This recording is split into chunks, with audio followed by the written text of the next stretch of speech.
이렇게 인생을 하나의 스프레드시트 위에다가 다 키워드를 이렇게 뿌려서 놔두는 거예요. 그래서 보는 거죠. 그래서 아, 이건 이거랑 연결되겠네, 저건. 네 번째로는 최소한 한 리뷰를 10번 이상 그리고 6개월 이상 보자 라는 이야기인데, 제가 왜 6개월을 정했냐면 3개월은 너무 좀 짧지 않나? 라고 생각을 해서 최소한 100일 이상은 글을 쓰고 탈고를 하고 다시 보고 해야지 뭐 다양한 위치에서 좀 내 글들을 확인할 수 있지 않나. 여러분들 디자인 같은 경우도 내가 이쁘게 해놓은 다음에 자고 일어나면 그 다음날 마음에 안 드는 경우도 되게 많잖아요. 글도 마찬가지죠. 특히나 SOP, 자기소개서 굉장히 중요한 거잖아요. 그래서 그런 부분들을 굳이 이야기하면 10번 이상 리뷰를 보고 6개월 이상의 어떤 기간을 갖자라고 하는 거죠.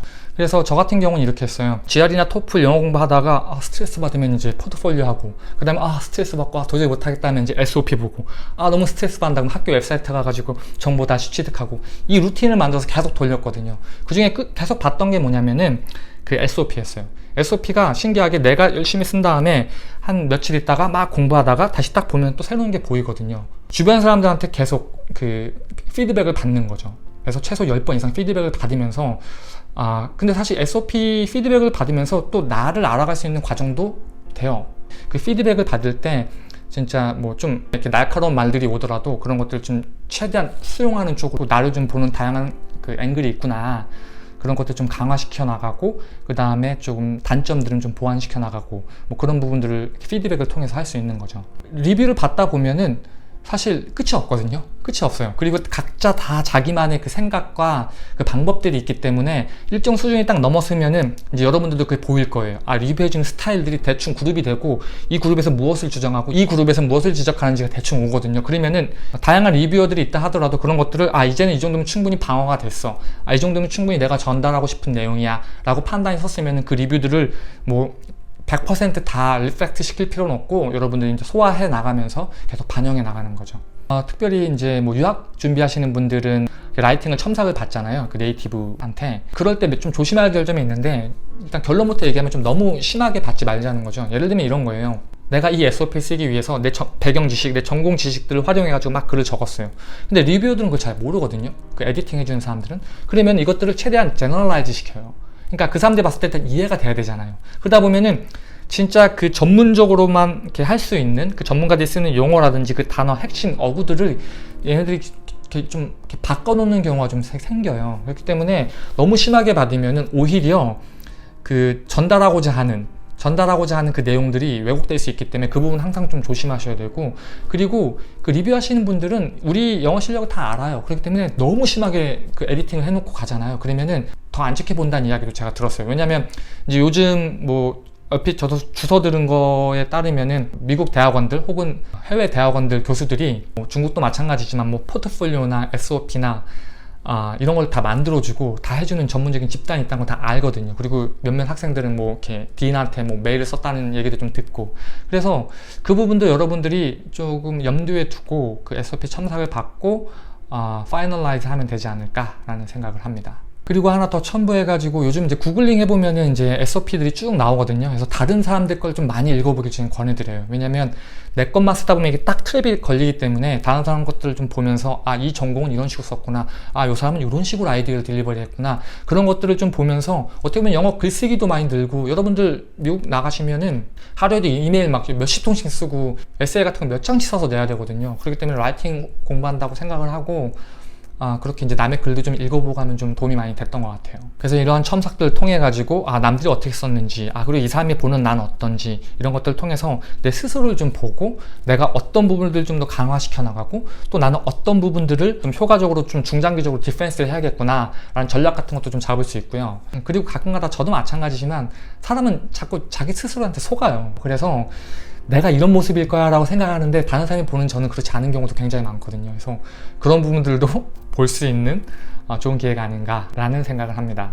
요약합니다. 첫 번째, 보는 사람으로 하여금 우리의 교육 시스템 아니면 우리의 회사 환경이 이 학생들에게 혹은 이 사람에게 부여되겠구나 라는 생각을 들게끔 해서 우리가 뽑히는 거죠. 두 번째로는 내가 이거 잘해라기보다도 내가 누군지 설명해 주는 거예요. 내가 어떤 히스토리를 갖고 있고 이런 것들이 나라는 어떤 펑션에 들어왔을 때 이런 아웃풋을 낼 수 있다는 어떤 자기의 독창성 혹은 자기의 유일성들을 좀 웅변해야 된다는 그런 시각을 항상 머릿속에 염두에 두고요. 이제 세 번째로는 이제 스토리라인을 잘 고민을 해보자 라는 이야기죠. 그 서브타이틀로는 펀치를 먼저 날리자, 그리고 뻔한 얘기 하지 말자, 그리고 디테일을 잊지 말자. 그리고 마지막 네 번째로는 리뷰는 최소 10번 이상, 그리고 6개월 이상의 시간을 두고서 꾸준하게 계속 디벨롭해 나가자.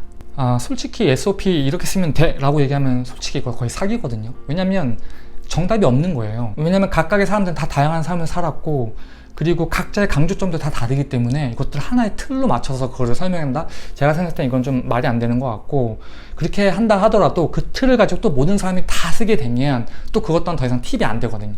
여러분들 리뷰어는 바보가 아니에요. 항상 우리 머리 위에 있어요. 그걸 항상 염두에 두시고요. 그리고 마지막으로 SOP나 자기소개서를 쓰기 좀 막막하신 분들 위해서 뭐 짤막한 팁을 하나 더 드리면, 어떤 회사든 아니면 학교든 각각의 그 웹사이트라든지 그 공고를 보면은 그 가이드라인이 있어요. 어떤 사람들이 필요한다, 아니면은 자기네들은 이런 것들 위주로 본다. 그러면은 그것들 엑셀 파일 같은 데다가 딱 적어보세요. 이렇게 딱 가로로 세로로.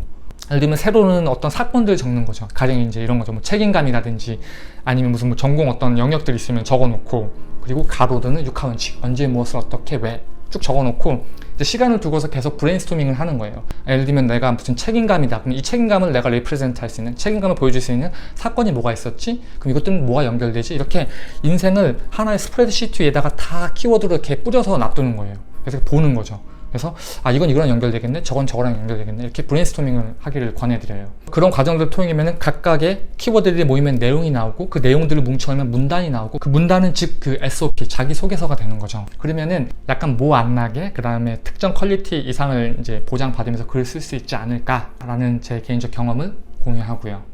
뭐 이것도 귀찮다 하시는 분들은 과거로 좀 돌아보세요. 이렇게 과거로 좀 돌아보면 내가 어떤 나의 삶이 어떤 결로 이렇게 흘러왔는지가 이렇게 대충 보이거든요. 그것들을 모아가지고 자기소개서를 쓰는 거죠. 물론 이제 제출하는 용도에 따라서 강조점을 약간씩 다르게 돼야겠지만 어떤 그런 과정들을 통하면 그게 어떤 의미에서는 사회적으로 객관적으로 비춰지는 나의 모습인 거거든요. 사회에서 비춰지는 내 모습이 보일 거예요. 나를 들여다볼 수 있는 객관적인 훈련을 한번 해보는 거죠. 그 과정들을 통해서 나의 그 삶의 결이 어떤 쪽으로 흘러가고 어느 부분을 더 강화시키는 게 맞겠구나, 아니면 나는 이런 부분들이 다른 사람과 좀 다르기 때문에 이 부분을 좀 더 나의 어떤 유일성을 좀 더 강화시키면 좀 경쟁력에서 좋은 우위를 확보하지 않을까라는 고민도 할 수 있는 거죠.